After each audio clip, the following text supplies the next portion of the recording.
قال الله تبارك وتعالى في كتابه الكريم أعوذ بالله من الشيطان الرجيم يا أيتها النفس المطمئنة ارجعي إلى ربك راضية مرضية فادخلي في عبادي وادخلي جنتي صدق الله العظيم. Hadirin hadirat yang dikasihi dan dirahmati Allah, alhamdulillah, syukur kita kehadirat Allah Subhanahu wa taala yang melanjutkan umur kita, memanjangkan perjalanan hidup kita sementara sehingga kita dapat lagi melangkah tahun ini ke tahun yang baru, tahun 1442 Hijrah. Tinggallah tahun 1441 Hijrah dengan kenangan yang manis, kenangan yang banyak. Banyaklah yang kita perolehi kebaikan-kebaikan dalam tahun itu, tetapi banyaklah juga hambatan-hambatan, sekatan-sekatan, dan berbagai-bagai cobaan-cobaan yang diberikan oleh Allah Subhanahu wa taala kepada kita dengan tujuan agar supaya kita semakin cekal, semakin kuat, semakin bertenaga dan semakin bersemangat. Antaranya adalah kita diuji oleh Allah Subhanahu wa taala dengan ujian yang sama-sama kita maklumi, yang sampai saat dan ketika ini masih belum belum berakhir. Masih lagi kita di dalam jagaan, masih lagi kita di dalam kewaspadaan, dan masih lagi kita di dalam perhatian, utama sekali para pemerintah ataupun kerajaan yang menghendaki agar supaya kerjasama daripada kita sebagai rakyat jelata sama-sama berbuat, sama-sama bertindak agar wabak ataupun musibah yang datang dari Allah Subhanahu wa taala ini segera kiranya berakhir. Berselawat kita kepada Nabi Muhammad sallallahu alaihi wasallam yang telah memberikan kepada kita tunjuk ajar yang baik, pedoman yang baik, serta pesanan, bahkan panduan untuk kita jadikan sebagai ikutan dan pergantungan kita sampai ke akhir usia. Tuan-tuan, puan-puan sekalian yang dikasihi dan dirahmati Allah, adanya hawa nafsu, apa kepentingan dan apa sebenarnya persoalan yang ditimbulkan. Laula mayadinun nufusi ma tahaqqaqa sayrus sairin idla masafata bainaka wa bainahu tatwiha rihlatuk wala qat'ata bainaka wa bainahu hatta tamhuha waslatuk. Ini perkataan Syekh Ahmad Ibnu Athaillah. Umpama tidak ada mayadin, atau disebut di sini kalau bahasa kitanya lapangan, tempat, wadah.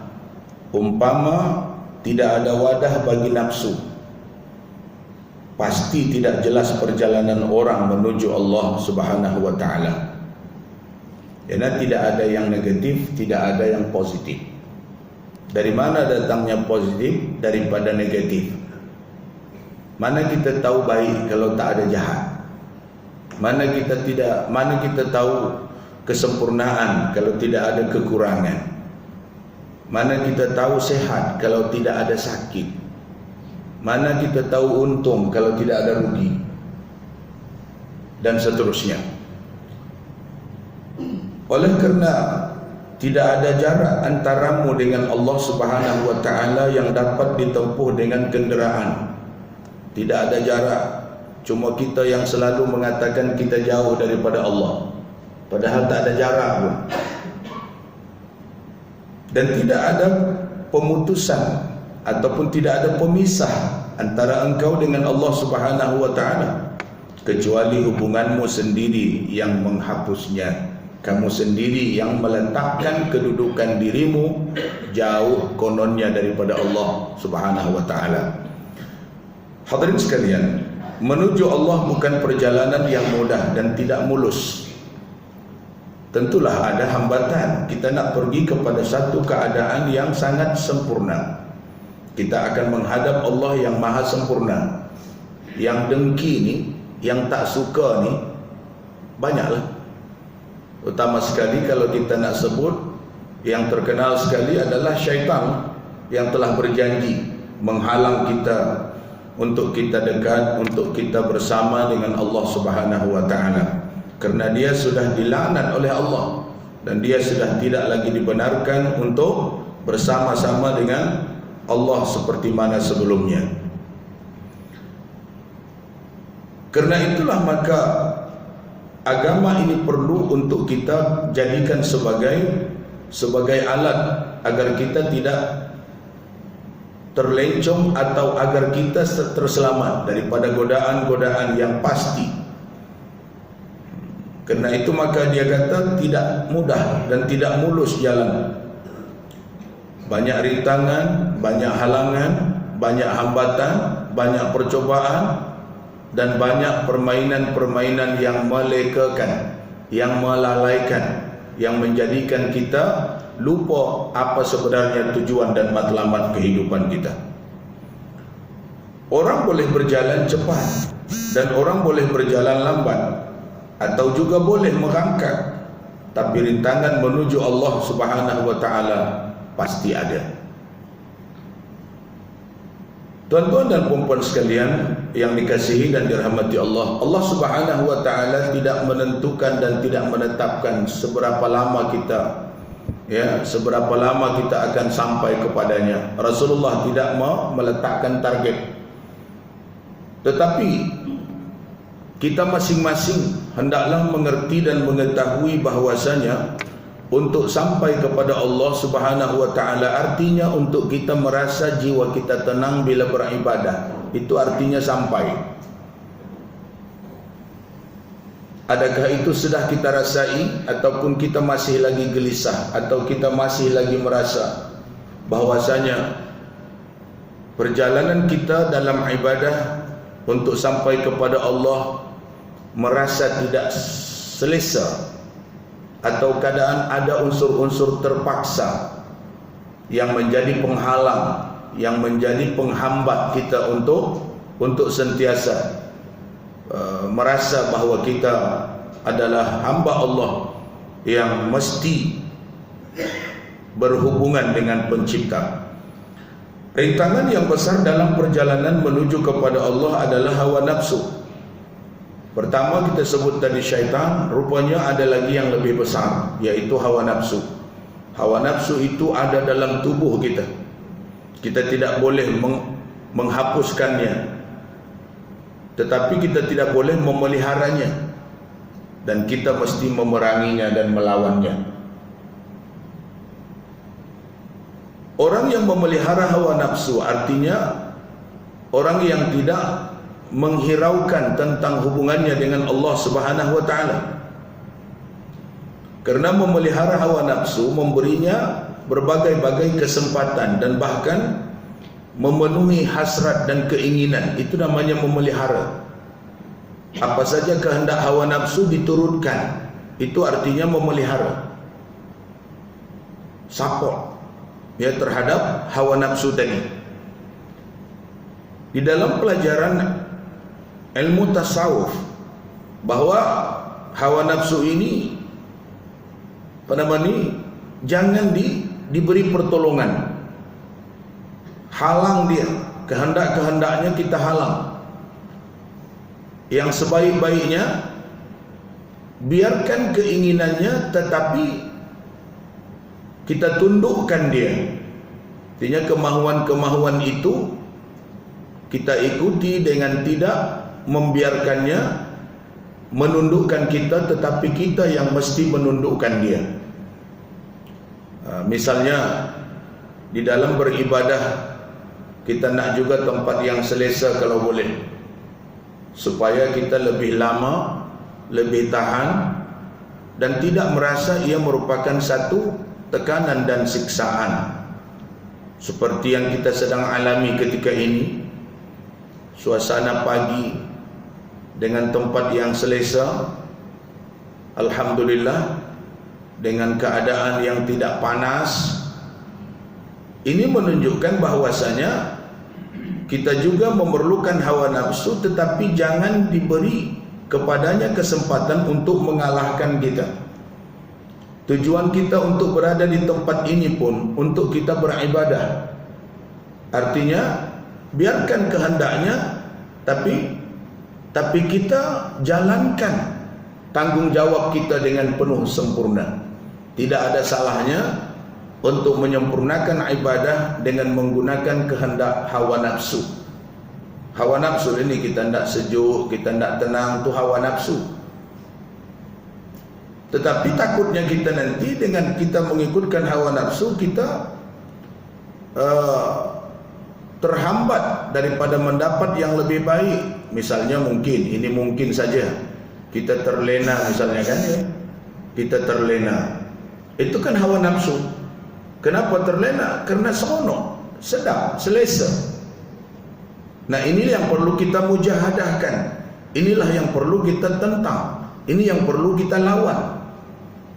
Jadi kalau kita dapat tempat selesa yang seperti ini, dapat melakukan ibadah, bila ada unsur-unsur untuk merosakkan ibadah itu, kita lawan dengan sekuat tenaga kita, maka kita akan berhasil, kita akan berjaya. Tuan-tuan dan puan-puan hadirin sekalian yang dirahmati Allah, kekuatan rintangan itu pun tidak sama antara seseorang dengan yang lain.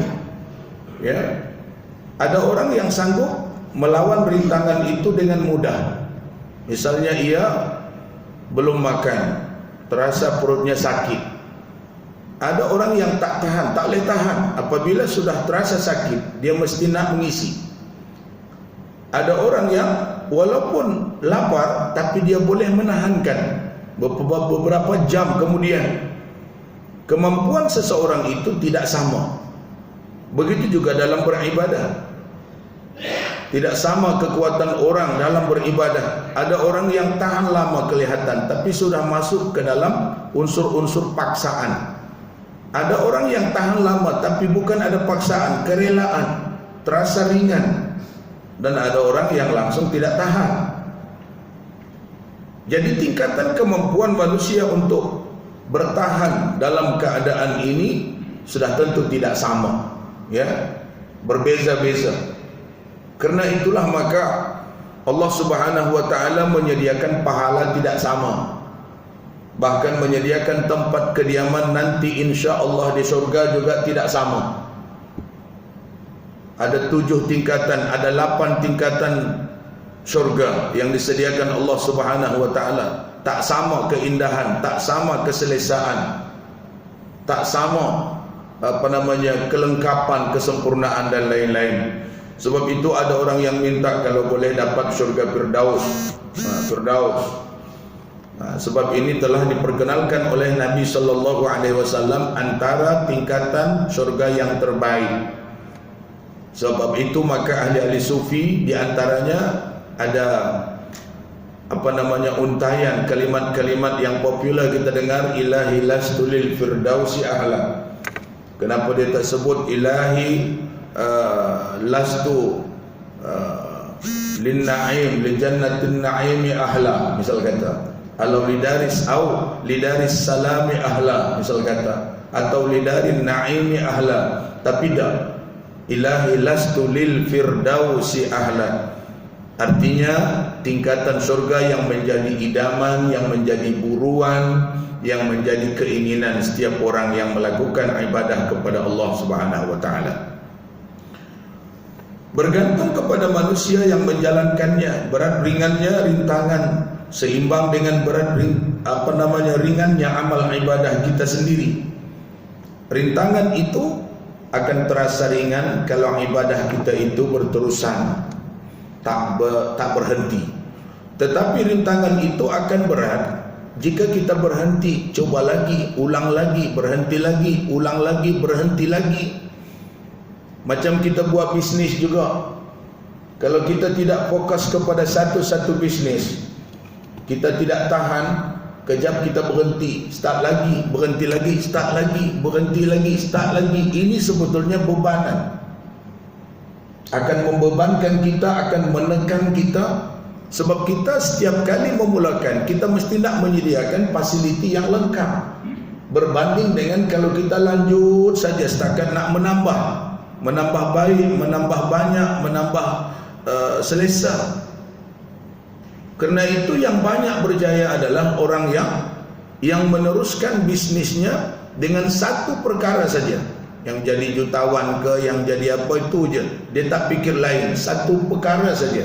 Kalau kontraktor saja, misal kontraktor rumah, misal kata kontraktor jalan, misal kata bisnis kedai runcit katakanlah, atau bisnis pasar malam, pasar pagi sebagainya, fokus kepada satu-satu perkara, insya-Allah dia akan berhasil dan berjaya. Paling tidak kalau dia masuk ke dalam suasana pengolahan, dia akan menjadi tukang mengolah yang pakar dan sebagainya. Tapi kalau dia tidak bertahan, sekejap dia berubah, sekejap dia bertukar, tak sempat menjadi pakar tukang buat tapai, misal kata kan, terkenal tapai, ubi dan cendol durian, sebut saja, dia tak berhenti. Sejak dari dulu itulah berniaga dia pasti jadi orang yang berhasil, walaupun nama setakat tukang buat tapai, ubi, pulut dan cendol durian, tapi orang cari, satu Malaysia orang cari, dan dia popular. Hadirin sekalian wal hadirat yang dikasihi dan dirahmati Allah Subhanahu wa taala, di dalam ibadah juga demikian.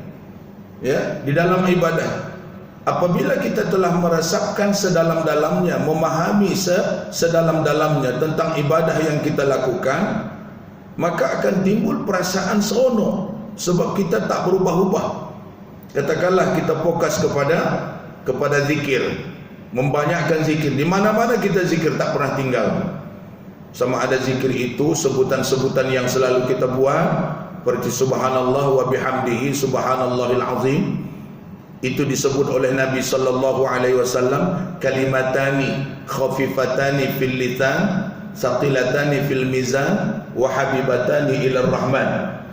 Dua kalimat yang ringan dalam sebutan tapi berat pada timbangan dan paling disukai oleh Allah Subhanahu wa taala. Jadi mudah, biasakan di mana-mana, dan dia tidak memilih tempat. Tidak ada waktu khas bagi dia, di mana-mana juga. Hadirin sekalian, atau mungkin kita pilih la ilaha illallah, zikir kita, atau kita pilih subhanallah walhamdulillah wa la ilaha illallah wallahu akbar, atau kita membaca Al-Quran sebagai afdalul zikri, sebaik-baik zikir Al-Quran terpulang. Tapi biasanya kalau kita fokus dan membiasakan kepada satu-satu perkara, dia tidak akan terasa berat, dia akan terasa ringan, sebab kita melakukan satu-satu perkara tidak bercampur-campur. Bukan berarti yang lain tidak boleh buat. Tuan-tuan dan puan-puan hadirin sekalian yang dirahmati Allah Subhanahu wa taala, demikian juga bergantung dengan kemampuan kita bertarung dengan hawa nafsu. Kita biasa tak melawan hawa nafsu? Kalau kita tak biasa, beratlah tuan-tuan. Tak biasa perang kan? Tak biasa perang, nak perang, tak berat tu. Tapi kalau dah biasa perang, biasa berlawan, tak ada masalah. Kita biasa berpikir, berpikir itu mudah bagi kita. Tapi kalau tak biasa berpikir, kita disuruh dan diminta satu tugas untuk membuat perancangan, membuat proposal contohnya, kita tak biasa buat, maka bagi kita itu satu bebanan. Bermalam-malam kita tak tidur dibuatnya. Tapi kalau kita dah biasa buat, kita tak merasa berat dan kita akan merasa ringan. Demikian kita kiaskan kepada yang lain-lain. Kerana itulah maka bagaimana kita nak meletakkan ibadah yang pasti akan memberi sumbangan yang positif terhadap kita ini dalam seluruh hidup kita kalau boleh, supaya tidak berat. Sebab bila kita sudah biasakan, biasanya ia tidak akan terasa berat. Bersedekah, kenapa berat? Tak biasa tuan-tuan. Jangan-jangan itu yang biasa terasa berat tu. Cuba kalau kita tiap hari sedekah, insya-Allah tak berat. Senyum saja pun kita buat berat kalau kita tak biasa senyum. Tapi kalau biasa senyum, insya-Allah mudah. Kita bagi salam, tak biasa bagi salam, diam aja lah, kita jumpa dengan orang pun kita tak bagi salam. Tapi kalau kita jumpa, Assalamualaikum, Wassalamualaikum, Assalamualaikum, kita akan mudah memberi salam. Tuan-tuan dan puan-puan sekalian rahimakumullah, apabila iman dan amal ibadah kita kuat untuk menjatuhkan benteng hawa nafsu, maka perjalanan kita menuju Allah akan lebih cepat kerana rintangan semakin berkurang atau tidak ada rintangan sama sekali. Kekuatan hawa nafsu kita lemahkan. Kualiti keimanan kita tingkatkan. Berarti kita telah menang, dan perjalanan menuju Allah pasti akan mudah. Susah sangat nak bangun tengah malam ataupun di 2/3 malam untuk tahajud kepada Allah. Kenapa? Kerana kita tak biasakan. Coba kalau kita biasakan, walaupun barangkali hanya 2 rakaat, lepas tu kita landing balik, esok kita buat 2 rakaat. Biasakan 1 bulan ni 2 rakaat aja, tak payah lebih. Allah akan bantu kita. Selain daripada kita akan minta tolong kepada Allah, dan Allah akan tolong kita, memudahkannya, sehingga apabila suatu hari kita tidak solat, maka kita terasa ada kekurangan dan ada ketidaksempurnaan dalam kehidupan kita. Tuan-tuan dan puan-puan sekalian yang dirahmati Allah, nikmat terbesar ialah apabila manusia telah dapat menumpas hawa nafsu dan bebas daripada pengaruh, bebas daripada tekanan hawa nafsu. Barulah kita rasa nikmat hidup ini. Sekarang kita ni rasa nikmat juga, tapi nikmat nafsu namanya, bukan nikmat iman. Nikmat nafsu ini terbatas. Yang tak terbatas adalah nikmat iman, nikmat Islam. Kita pelajari Islam sedalam-dalamnya, kita mantapkan iman semantap-mantapnya, barulah hidup kita begitu terasa bahagia. Sebab kita tidak ditekan oleh mana-mana selera, mana-mana keinginan yang membuat kita susah kalau kita sedang ditekan, kalau kita dihimpit. Kemauan-kemauan kita begitu banyak. Berkali-kali kita dah sebutkan yang membuat kita susah ni kerana tuntutan keinginan, hawa nafsu. Itu yang banyak buat kita susah. Walaupun kita rasa seronok, walaupun kita rasa sedap. Sedaplah makan sedapnya, sedap, tapi resikonya banyak. Kita relax, jangan fikir apa-apa, sebab kalau fikir itu artinya memberatkan, membebankan. Lebih baik kita relax, kita rehat, kita tidur, dan kita tidak merasa apa-apa tekanan dalam kehidupan kita. Itu kalau kita biasakan seperti itu. Tapi kalau kita biasakan berfikir, zikir, fikir, satu istilah yang selalu disebut, zikir, fikir. Bukan kita zikir semata-mata, tapi berfikir. Karena itu maka Rasulullah pernah menyebut, tafakkaru fi sa'atin khairun min salatin walau bimi'ati raka'ah. Berfikir sesaat ada kalanya jauh lebih baik daripada sembahyang 100 rakaat. Hadirin sekalian yang dikasihi dan dirahmati Allah Subhanahu wa taala, memang berjalan menuju Allah ialah dengan menghancurkan hawa nafsu dan akibat-akibat hawa nafsu yang datang. Ada banyak akibat dari hawa nafsu itu Di antaranya adalah akibat hawa nafsu pengaruh kepada jiwa manusia. Apa yang akan terjadi dan akan berlaku apabila hawa nafsu tersentiasa diturutkan? Betulkah hawa nafsu ini banyak memberi keuntungan? Betulkah hawa nafsu ini banyak memberi kejayaan, kemenangan, kebahagiaan? Ternyata bila kita selami, perhatikan satu persatu, seleksi betul-betul, hawa nafsu lebih banyak membawa kepada penderitaan. Tuan-tuan dan puan-puan hadirin sekalian yang dikasihi dan dirahmati Allah, rasanya persoalan ini akan kita tuntaskan dan akan kita selesaikan bulan hadapan. Jadi lani dah masuk pukul 7.02. SOP kita kena ikut juga, ya. SOP kena patuh juga. Mana-mana kuliah subuh saat ini hanya berkisar lebih kurang dalam pukul 7 kurang atau pukul 7 lebih sikit kita sudah. Mudah-mudahan apa yang kita bincangkan sedikit daripada butiran kalimat-kalimat yang lahir dari seorang yang disebut Hakim, Syekh Ahmad Ibnu Athaillah, dapat kita pungut, dapat kita kutip dan dapat kita simpan untuk kita jadikan sebagai panduan hidup kita ke arah dapat melumpuhkan kekuatan hawa nafsu dan memenangkan kekuatan iman kita insya-Allah taala.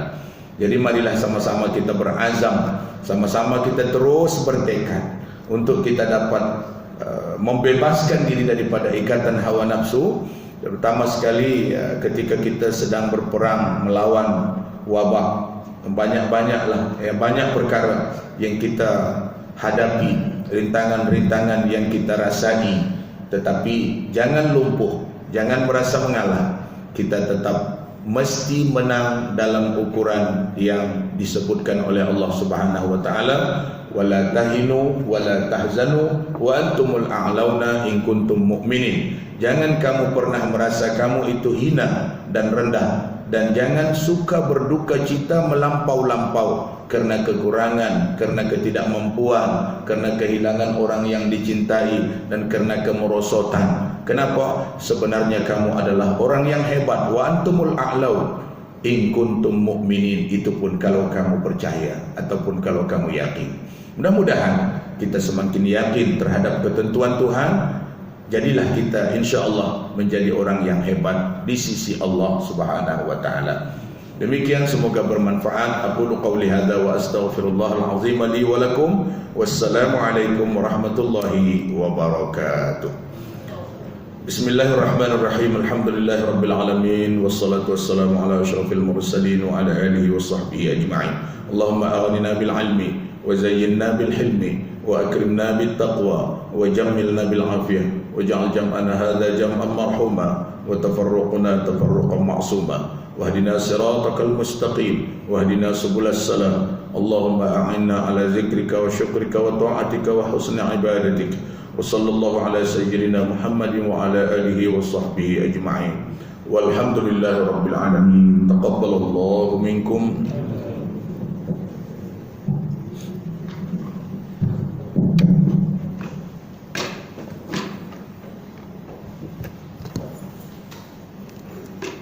Alhamdulillahirabbil alamin.